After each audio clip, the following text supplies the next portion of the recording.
मोक्षमार्ग प्रकाशक जी 8वां अधिकार है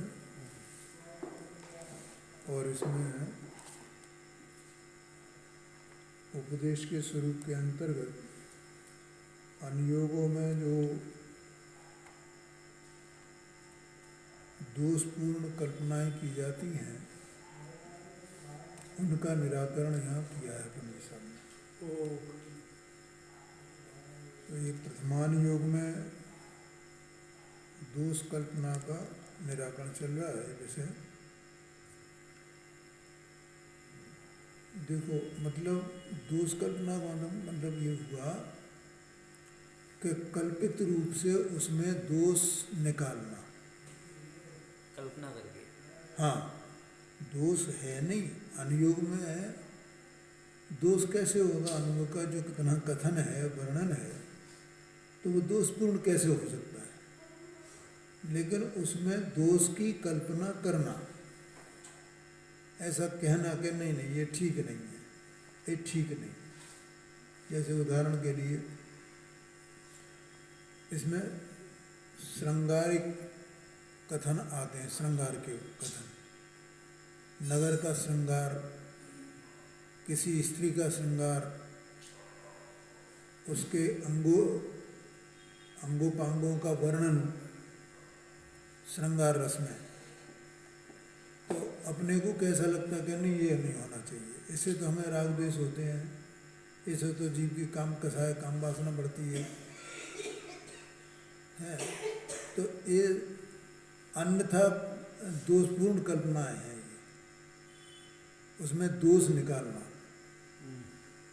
ये दोष है साहब, ये पर वो दोष नहीं है। किस कारण से ऐसा कहा गया है? किसी भी चीज़ को बहुत बढ़ा चढ़ा करके कहते हैं। जैसे उदाहरण के लिए आता है कि वो बिल्कुल प्रसिद्ध बात है, नैन कुमार की जब बारात गई तो 56 करोड़ बाराती थे, ऐसा कहा जाता है ना। तो वो एक बढ़ा चढ़ा करके कथन करना है, क्योंकि अगर इतना नहीं कहा जाएगा तो उसकी महिमा नहीं आएगी। इसलिए इस प्रकार से इसमें निराकरण किया गया है। कहाँ तक हो गया ये?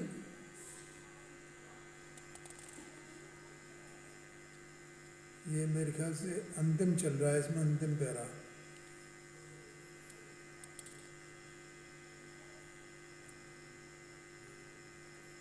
ये है, जिनको श्रृंगारादिक का कथन सुनने पर रागादि हुआ है, उन्हें तो वैसा कथन सुनना योग्य नहीं है। मिल गया ना? कौन से पेज पे? 289 पेज पर, 289 नीचे है। हाँ। उसका उत्तर यह है, जहाँ धर्म का ही प्रयोजन है और जहाँ तहाँ धर्म का पोषण करते हैं, ऐसे जैन पुराणादिक में प्रसंगवश श्रृंगारादिक का कथन किया है। उसे सुनकर भी जो बहुत रागी हुआ तो वह अन्यत्र कहाँ विरागी होगा? अन्यत्र माने बाहर की चीज़ों में, वहाँ कहाँ विरागी हो गए? शास्त्र में पढ़ करके वो राग उसे हो जाए, उत्पन्न हो जाए। तीव्र माने रागी होना, माने तीव्र रागी होना, तो और कहाँ पे वैराग्य उसे मिल सकता है? वह तो पुराण सुनना छोड़कर अन्य कार्य भी ऐसे ही करेगा जहाँ बहुत रागादि हो। इसका मतलब ये हुआ कि उसे, ऐसे जीव को धर्म की रुचि नहीं है, रागादि की रुचि है उसे, रागादि करने की। इसलिए वो धर्म के जो शास्त्र हैं उन शास्त्रों में भी राग रूप रुचि है उसकी, ऐसा आशय है। और ये शास्त्र तो उस राग को मंद करने के निमित्त हैं, कोई तीव्र करने के निमित्त थोड़ी है।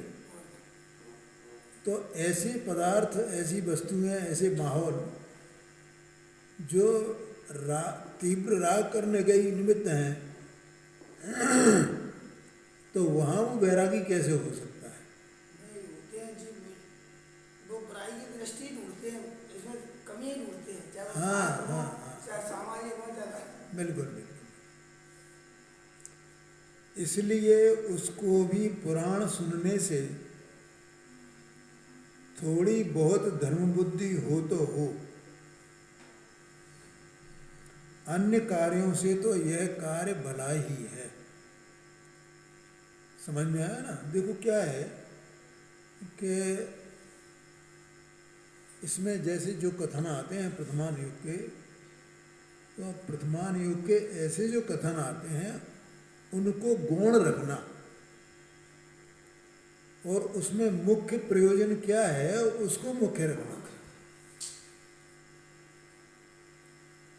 जैसे पद्म पुराण अपन पढ़ रहे हैं, देखो रामचंद्र जी को पुरुषोत्तम कहा जाता है, ठीक है, तो वो लोग उनको पुरुषोत्तम कहते हैं। हमारे यहाँ देखो तो वे जो है उनको पुरुषोत्तम नाम ऐसा तो नहीं दिया गया, लेकिन उनके परिणाम बहुत शांत।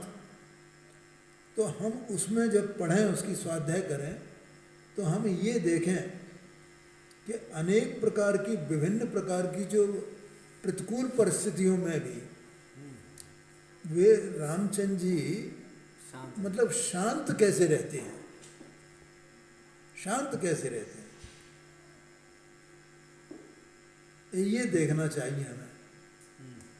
और अगर हम इसको छोड़ करके अगर इनमें या तो दोष ढूंढें उसमें, या स्वयं वहाँ राग करने लग जाएं ऐसे कथनों में, तो फिर मतलब हम क्या प्राप्त करेंगे? इसका मतलब ये होगा हमें उसमें शांति प्राप्त करनी है। तो वो उनको जो जिस महापुरुष का वो मुख्य बना करके जिसका वर्णन किया गया है शास्त्र का, तो उस महापुरुष के कैसे परिणाम थे वहाँ हमारी दृष्टि होनी चाहिए, वो मुख्य होनी चाहिए। तथा कोई कहे प्रथमान योग में अन्य जीवों की कहानियां हैं, उनसे अपना क्या प्रयोजन सधता है? ओम शांति। उनसे कहते हैं जैसे कामी पुरुषों की कथा सुनने पर अपने को भी काम का प्रेम बढ़ता है, उसी प्रकार धर्मात्मा पुरुषों की कथा सुनने पर अपने को धर्म की प्रीति विशेष होती है। इसलिए प्रथमान योग का अभ्यास करना, इसलिए करना है अपने को। धर्मात्मा पुरुष कौन है, कैसे हैं, और जीवों के अलग अलग प्रकार के परिणाम हैं ना, तो उसमें वहाँ इन्हीं का वर्णन है सबका, किस किस जीव के कैसे कैसे परिणाम हो रहे हैं, वहाँ कौन से परिणाम अपने को ग्रहण करने योग्य हैं और कौन से छोड़ने योग्य हैं, हमें कौन से सुहाते हैं। जैसे वो सीरियल वगैरह नहीं आते हैं टीवी में, तो लोग उनको देखते हैं ना, तो वो क्या देखते हैं, जैसे कोई अपराधी प्रवृत्ति का है तो वो अपराध के उसका सीरियल कोई आ रहा हो तो उसमें वो अपराध को ढूंढेगा है, और जो दूसरा है कोई तो उसको देखेगा तो उसमें न्याय को ढूंढेगा, उसमें पुलिस के कर्तव्य को ढूंढेगा, जिसकी जैसे रुचि हो, कानून की स्थिति क्या है उसको ढूंढेगा, कानून में दोष क्या है उसको ढूंढेगा। तो जिसकी जैसी रुचि है। लेकिन ये तो हमारे जो ग्रंथ हैं वो इसलिए बनाए गए हैं कि हम उनमें से, उन जीवों में से किसके परिणाम अच्छे हैं वो हमें फॉलो करने योग्य हैं, और जो दूसरों के परिणाम हैं उनके ऐसे हैं तो वो हमें फॉलो करने योग्य नहीं है। बस ये मुख्यता है। जब हम ऐसा जानेंगे तो वहाँ हमारे कसाई की मंदता होगी। उत्तम वस्तु का सेवन करना है। हाँ जी, हाँ। और इसीलिए ये ग्रंथों के नाम रखे जाते हैं। पद्म पुराण, तो पद्म पुराण नाम क्यों रखा गया? क्योंकि रामचंद्र जी का एक नाम पद्म नाम भी था उनका, इसलिए उसको पद्म पुराण कहा गया। रामचंद्र जी का नाम पद्म, और बलभद्र तो वे थे ही थे। मतलब बहुत अपन क्या है, वो कहानी की रो में बहते चले जाते हैं। तो कहानी की रो में नहीं बहना चाहिए। ये पद्म पुराण है माने रामचंद्र जी की कथा है। ये तुम्हें रामचंद्र जी की कथा समझनी है उसमें। उसमें रामचंद्र अपना उद्देश्य होना चाहिए। हाँ, किरदार। ये बात है।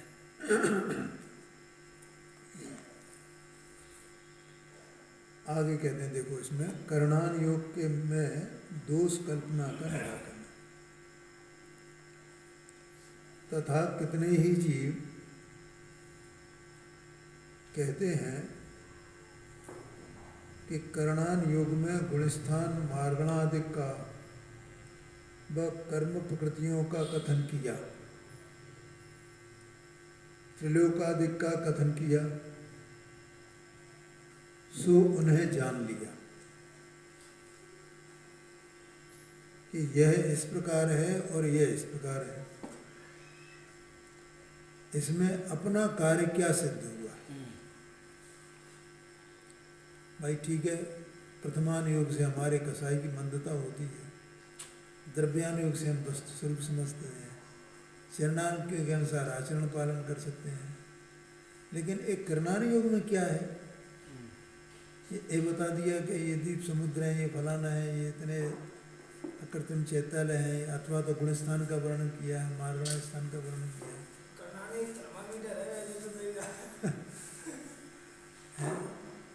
तो ये हमने जान लिया, हमने ये जान लिया, ये जान लिया, तो ये अकेले ज्ञान बढ़ाने की बात है ना। तो इसमें कोई भेद विज्ञान की बात तो कुछ हुई नहीं, कोई आचरण की बात तो हुई नहीं, कोई परिणामों की बात तो हुई नहीं, ऐसा उसका आशय है। या तो भक्ति करें या व्रतदान आदि करें या आत्मानुभवन करें। आ गई ना तीनों बातें। इससे अपना भला हो, ऐसा विचार करता है। मतलब क्या दोष निकाला इसमें उसने, क्या कि भाई इनको जान लिया हमने, लेकिन जान से हमारा फायदा क्या होगा, हमारा फायदा क्या होगा, तो फिर हम इसमें समय बर्बाद क्यों करें, ऐसा आशय है। उनसे कहते हैं परमेश्वर तो वीतराग हैं, भक्ति करने से प्रसन्न होकर कुछ करते नहीं हैं। हम कितनी भक्ति करें उनकी, तो भगवान प्रसन्न होंगे क्या? बिल्कुल भी प्रसन्न नहीं होते। कोप कहूँ नहीं करो, प्रीत कहूँ नहीं धारो, अति उदास बेचाह चित्त जिनराज त्यारो। मुझे वो लाइनें बहुत जोरदार लगती हैं।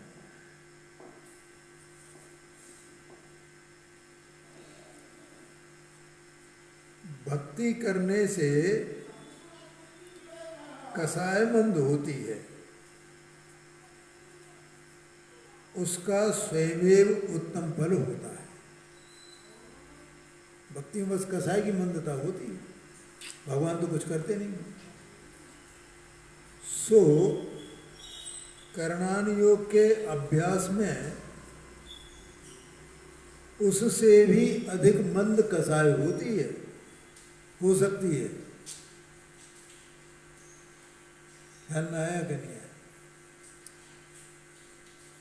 देखो क्या है कि जब अपन चाहे तो अपन न्याय का ज्ञान करें, चाहे कर्णान योग का ज्ञान करें,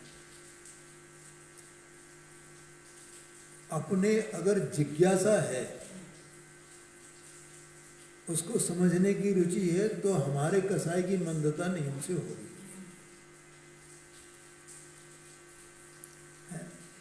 जैसे कर्णान योग में क्या है कि जैसे गुण स्थानों का वर्णन है, तो गुण स्थानों का वर्णन है, तो अब हमें ये विचार आता है कि तीसरा गुण स्थान क्या है, दूसरा गुण स्थान क्या है, और गुण स्थान का मतलब क्या होता है। गुण स्थान का मतलब है जैसे मोह और योग के निमित्त से होने वाला जीव का परिणाम। मोह माने चारित्र मोहिनी, और दर्शन मोहिनी नहीं है। पहले गुण स्थान से लेकर के तीसरे गुण स्थान तक तो दर्शन मोहिनी और चारित्र मोहिनी दोनों की बातें हैं, और चौथे गुण स्थान से अकेले चारित्र मोहिनी की बात है, मोह और योग। ठीक है, तो हमारी जिज्ञासा अगर ऐसी है, जानने की इच्छा है कि एक चौथे गुण स्थान में कैसा होता है। न द्रव्यानुयोग में हमने पढ़ा, तो अपन रोजाना उसकी चर्चा करते हैं ना। अंदर में क्या चर्चा करते हैं कि सम्यक दर्शन होने का मतलब क्या है। अपनी चैतन्य वस्तु जो शुद्धात्मा है, उसमें अपनापन हो जाना, अहम हो जाना, इसका नाम सम्यक दर्शन है। ठीक है, अच्छा, और एक निश्चय सम्यक दर्शन तो यही है। व्यवहार सम्यक दर्शन क्या है। सात तत्व का श्रद्धान होना।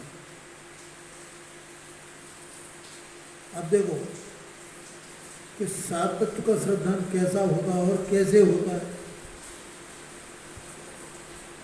कैसा होता है और कैसे होता है। तो ये जो सात तत्व है ना, वो कहीं बाहर में नहीं है। ये मैं कई बार बोलता हूँ, वे अपनी ही आत्मा की ही अवस्थाएं है ना। तो मतलब जहाँ आत्मा का, आत्मा में उपयोग का, आत्मा में अहमपना हुआ, तो वहाँ सात तत्व का श्रद्धान कैसे होगा, किस प्रकार का होगा। ये बात, ये भी जानने की बात है ना। देखो, आत्मा में अहमपना आ गया, ये तो ठीक है, हमने समझ लिया। लेकिन हमने ये समझा क्या कि आत्मा में अहमपना आने पर सात तत्व का श्रद्धान किस प्रकार का, क्या होता, क्या है उस श्रद्धान। वो झूठा तो नहीं है सर्वथा, होता है ना। उसको व्यवहार सम्यक दर्शन कहा गया, ये अलग बात है। लेकिन सात तत्व का श्रद्धान होता है कि नहीं होता है। भेद माने दो, व्यवहार का व्यवहार रूप है, इसलिए कहा जाता है वो भेद रूप है। वो सात तत्व भेद रूप है, और सात तत्व में आत्मा की अवस्था ही है ना। तो वे आत्मा की अवस्था कैसी है, क्या क्या है। तो ऐसी जैसी हमारी जिज्ञासा होती है, तो ही हमको सम्यक दर्शन हो सकता है। अगर हमें ये जिज्ञासा नहीं हो, तो हमें सम्यक दर्शन नहीं हो सकता है। और जो लोग इस बात को छोड़ करके एक तरफ हो करके, तो फिर आगम के अनुसार कहते हैं भैया हम तो सात तत्व का श्रद्धान हो गया। या आपसे पूछते हैं कि भैया अच्छा आपको सात तत्व का श्रद्धान नहीं है, आपको सात तत्व का श्रद्धान नहीं है। तो ऐसे ही श्रद्धान मानते हैं जहाँ उन्हें ये पता ही नहीं है कि वो सात तत्व का श्रद्धान होता कैसा है। वो तो ये शास्त्र में पढ़ लिया, उसको मान लेते हैं कि ये हो गया ना श्रद्धान। तो जैसे द्रव्यानुयोग की अपेक्षा से तो सात तत्व का श्रद्धान क्या है, देव का श्रद्धान, गुरु का श्रद्धान, धर्म का श्रद्धान, वो क्या है, कैसा होता होगा। हम क्या मानते हैं, ये हमारे देव है, बस तो हमें देव का श्रद्धान हो गया, ऐसा मान लेते हैं। हमें देव का श्रद्धान है भैया, अन्य देव को नहीं मानते, हम अपने देव को मान रहे हैं ना। ये देव का हमारा श्रद्धान है ना। अन्य गुरुओं को नहीं मानते, अपने गुरु को मान रहे हैं ना। ये गुरु का श्रद्धान है ना। लेकिन ये क्या हमारा श्रद्धान है क्या देवगुरु का? ये देवगुरु का श्रद्धान ही नहीं है। ये व्यवहार श्रद्धान जिसे कहा जाता है वैसा यथार्थ वो भी नहीं है। आया समझ में? ऐसे ही ये तो हुई द्रव्यान योग की बात। जब हम इधर कर्णान योग में आते हैं तो हमारी ये जिज्ञासा होनी चाहिए, चौथे गुण स्थान में कैसे परिणाम होते हैं, क्या क्या होता है। ये जो मोह और योग है ना, तो योग माने आत्मा के प्रदेशों का परिस्पंदन और मोह माने राग द्वेष की दशा।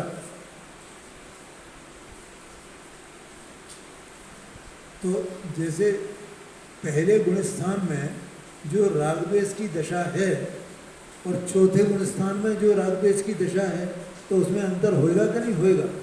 तो वो हमारी ये जिज्ञासा हो कि वो अंतर कैसा होता है, और वो बात कहाँ से मालूम पड़ेगी? कर्णान योग से। वो कर्णान योग से मालूम पड़ेगी। क्योंकि देखो स्थूलपने तो कोई अंतर दिखाई नहीं देता है ना। क्या कहा? तो सूक्ष्मपने अंतर है, तो वो सूक्ष्मपने जो अंतर है वो कहाँ से मालूम पड़ेगा अपने को? कर्णान योग से मालूम पड़ेगा। ऐसा है। इसलिए केवल इतना नहीं है कि हमने इसकी जानकारी करना है, इसकी जानकारी करना है, जानकारी करने से हमें क्या लाभ होगा मुझे?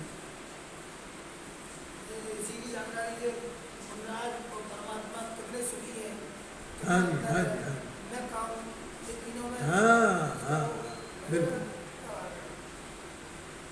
समझ में आया ना। तो इसलिए उसका ऐसा मानना, तो और ये मानता है कि मैं भक्ति कर लूँगा, ये कर लूँगा, इससे मुझे लाभ है। तो भैया भक्ति से भी लाभ कब होगा? ये लिखा पंडित साहब ने यहाँ। तो कसाय मंद होगी तब। हाँ, भक्ति करने से भगवान प्रसन्न थोड़ी होते हैं, ये तो वीतरागी हैं। तो भक्ति करने से लाभ कब? कि तुम्हारी कसाई की मंदता होगी, उससे तुम्हें पुण्य का लाभ, पुण्य मंद होगा। या कसाई की मंदता होने से तुम्हारा लाभ है, वो उतना तुम्हारी कसाई मंद हो गई, उसका उतना लाभ हो गया। सो कर्णान योग के अभ्यास में उससे भी अधिक मंद कसाय हो सकती है। अब जैसा मैंने बताया, ऐसे प्रयोजन से कोई कर्णान योग का स्वाध्याय करे तो बोलो भक्ति से जो कसाय की मंदता होती है ना, उससे ज्यादा कसाय की मंदता होती है। क्यों होती है ऐसा? देखो, अपन चाहे भगवान की भक्ति करें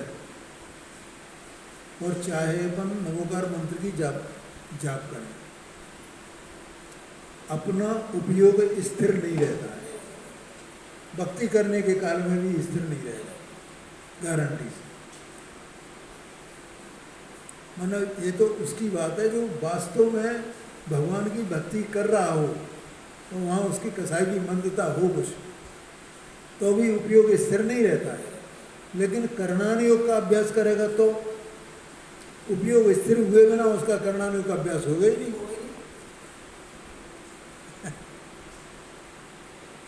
बोलो समझ में आया कि नहीं?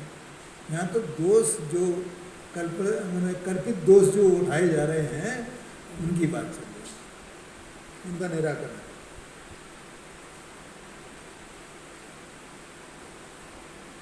इसलिए इसका फल अति उत्तम होता है। अब दूसरी बात, व्रत दानादिक तो कसाय घटाने के बाह्य निमित्त के साधन हैं। क्या कहते हैं? व्रत दानादिक तो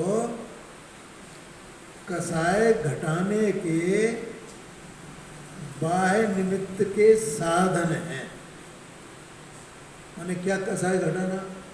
कि जिस चीज़ को अपन अपना मान रहे हैं उसमें से अपनापन छोड़ना।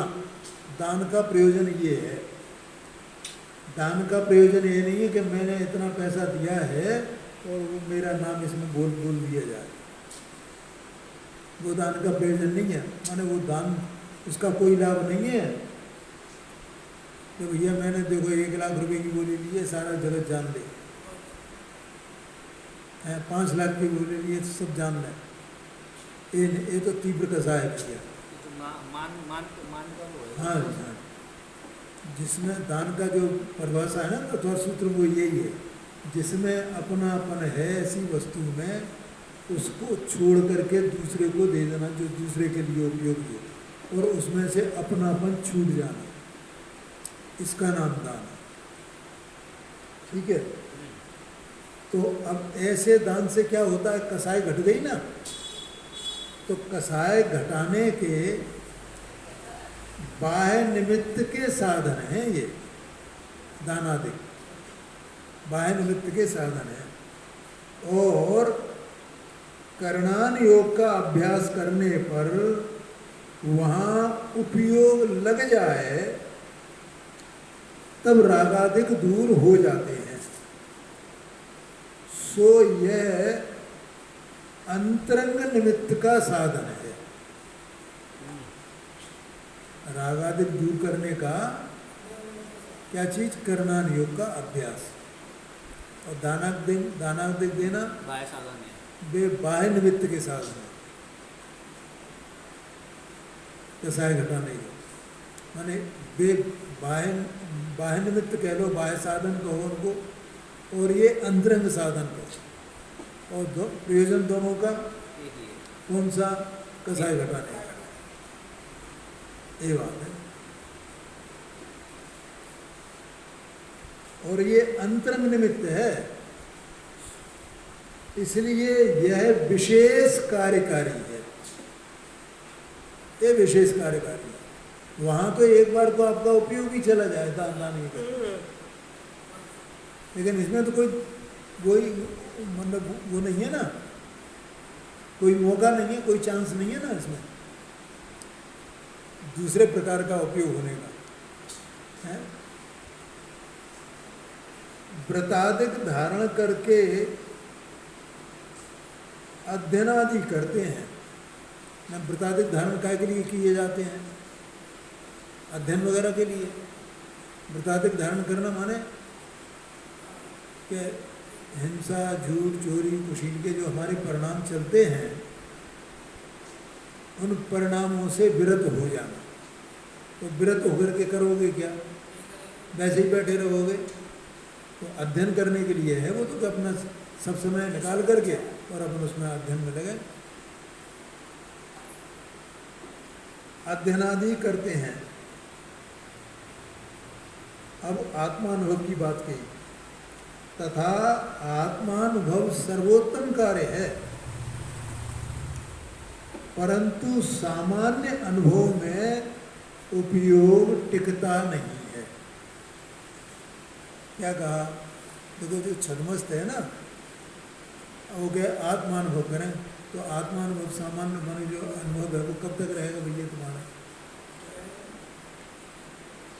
सम्यक दृष्टि हो, चौथे गुण स्थान बढ़ती, पंचम गुण स्थान बढ़ती, वो भी मान लो आत्मानुभव करता, तो कितनी देर टिकेगा उपयोग आत्मानुभव में, शुद्ध उपयोग कितने काल तक रहेगा, वहाँ से बाहर आएगा ही आएगा। तो बाहर आएगा तो क्या करेगा, अध्ययन आदि करेगा, अध्ययन आदि करेगा। तो अध्ययन का विषय क्या हुआ, ठीक है, और उसी का एक कई अध्ययन करता रहा, द्रव्यानी कई, द्रव्यानी कई, ज्ञानी का ऐसा परिणाम नहीं होता है। वो तो ये जैसे अलग अलग प्रकार के व्यंजन थाली में रखे हुए हैं, तो सबका खाने का मन होता है कि नहीं होता है, ऐसे वो सब प्रकार के अनुयोगों के उनको उनका आस्वादन लेना चाहता है सविकल्प अवस्था में। लेकिन आखिरी निचोड़ से एक ही चीज का लक्ष्य एक ही है उसका, हाँ जी, हाँ जी, और ग्रंथों का भी एक ही लक्ष्य है। हाँ जी, हाँ जी, नहीं वो भी है, दूसरा वे तो चारों अनुयोग व्यंजनों की तरह है भैया, सब में वही वितरागता का रस है। आया समझ में?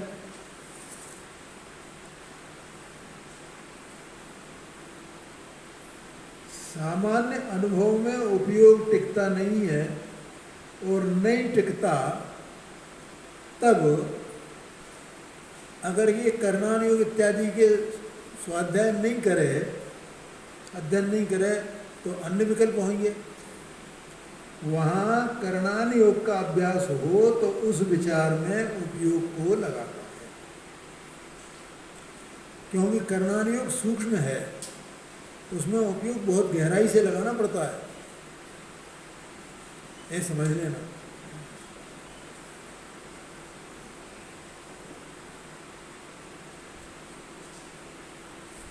यह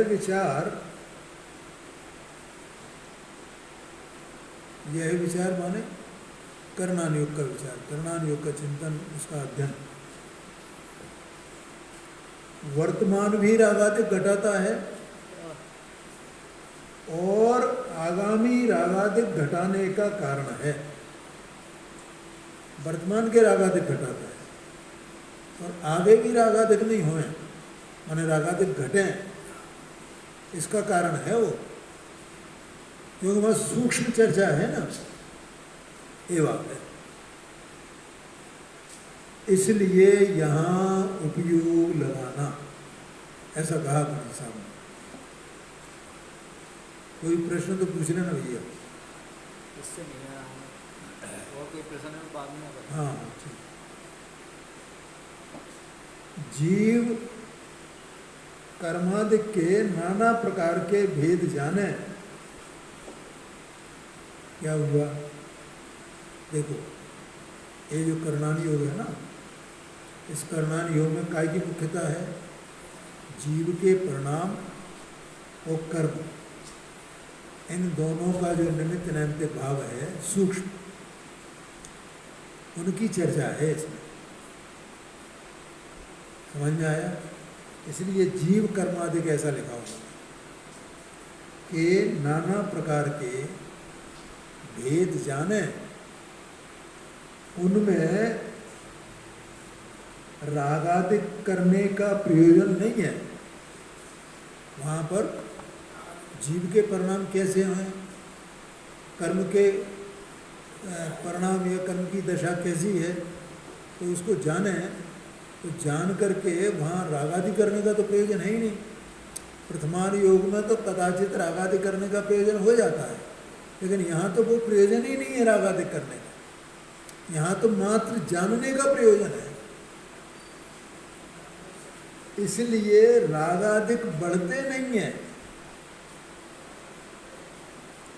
वीतराग होने का जहाँ तहाँ प्रयोजन प्रकट होता है, उसमें करणान योग में भी मतलब उसमें यही प्रयोजन प्रकट होता है वीतराग का, ये आशय है। इसलिए रागादि मिटाने का कारण है। करणान योग का अभ्यास जो है वो रागादि बढ़ाने का कारण नहीं है, रागादि मिटाने का कारण है, घटाने का कारण है।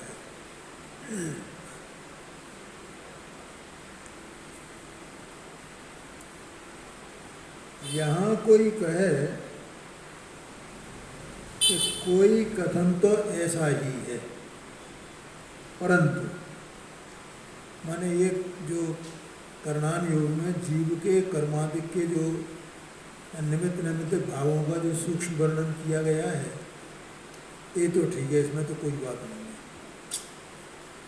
है। लेकिन दीप समुद्रादिक के योजनादिक का निरूपण किया, उनमें क्या सिद्धि है? त्रिलोकसार एक ग्रंथ है ना, तो त्रिलोकसार में इसी का सबका वर्णन है, दीप समुद्रों का, लोक का वर्णन, तीनों लोक का है। तो मध्य लोक का भी वर्णन आएगा उसमें, ऊर्ध्वलोक का भी आएगा, मैंने स्वर्गादिक का और अधोलोक का भी आएगा। तो और ये बताएंगे ये इतने योजन के हैं, ये इतने योजन के हैं, ऐसा ये सब बता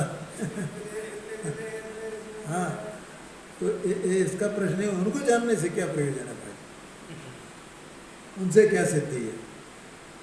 उत्तर है, उनको जानने पर उनमें कुछ इष्ट अनिष्ट बुद्धि नहीं होती, इसलिए पूर्वोक्त सिद्धि होती है। उनको जान करके उनमें को क्या इष्ट है और को क्या अनिष्ट है, वो तो सब अपन ने जान लिया उसमें, और उसमें कोई इष्ट अनिष्ट की बुद्धि होती नहीं है।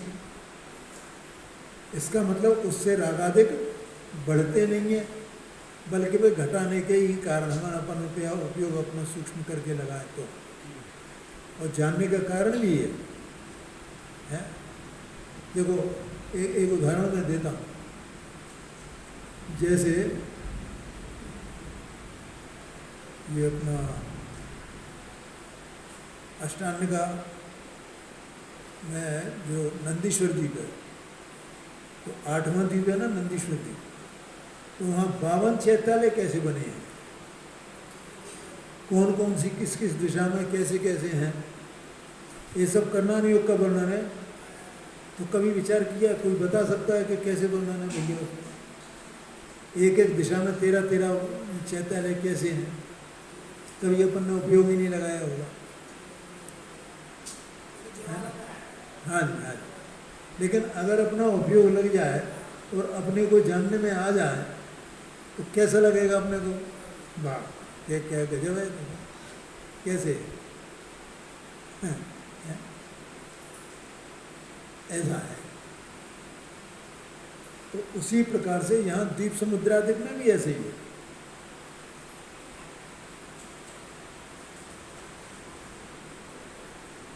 समय तो हो गया है, अपन इतनी ही रखते हैं आज, ठीक है।